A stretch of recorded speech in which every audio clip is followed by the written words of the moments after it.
Assalomu alaykum do'stlar. Sizlar Sabr Musofir kanalini kuzatib bormoqdasizlar. Akalar, opalar, noxush xabar bilan chiqyapman. Tojikistonlik bitta akamiz 8-etajdan yiqilib olamdan o'tibdi. Joylari jannatdan bo'lsin. Bu akamiz Tojikistonda Yovon degan shahardan bo'ladi. Akalar, opalar, kimki meni ko'ryap turgan bo'lsa, shu videoga sharoitlaring bo'lmasa like bosib tarqatib qo'yinglar, tanish bilishlaringga tarqatib qo'yinglar. Kimniki sharoiti bo'lsa ekrandagi nomerlarga, mana shu nomerlarga karta ochilgan. Kimniki qo'lidan qancha yordam kelsa, hozirdan moment bu akamizni jasadi morgda ekan. Buni Tojikiston olib kelish uchun ancha katta pul kerak.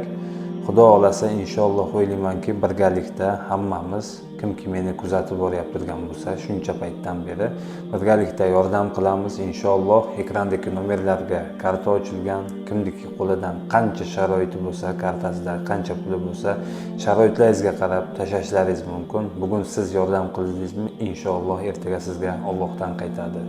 Bu akamizni bitta dadasi bor ekan, oilasida bitta o'g'il, dadasi ham invalid ekan, Rossiyaga o'zi yaqinda kelgan ekan, ishlagani 8-etajdan yiqilib olamdan o'tibdi.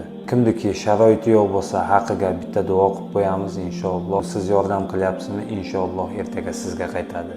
Akalar, opalar, shu videomizni qancha ko'p bo'lsa like bosamiz, qancha ko'plaringga tarqatamiz va обязательно kommentariyaga o'tib kommentariy yozamiz. Har bittamizni boshimizda bu narsa bor.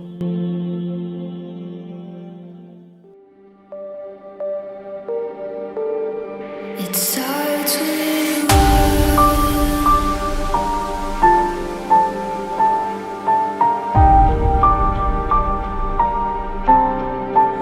all I know.